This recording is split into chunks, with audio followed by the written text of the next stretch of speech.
విశేషమైనటువంటి అదృష్టాన్ని ఐశ్వర్యాన్ని సిద్ధింపజేసుకోవచ్చో ఈ వీడియోలో మనం తెలుసుకుందాం.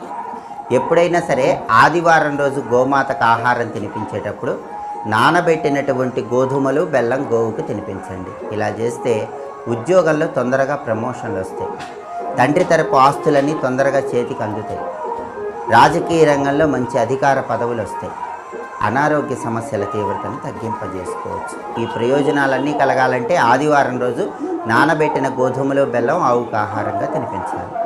అలాగే సోమవారం రోజు గోమాతకి నానబెట్టిన బియ్యము అరటిపండు ఆహారంగా తినిపించాలి.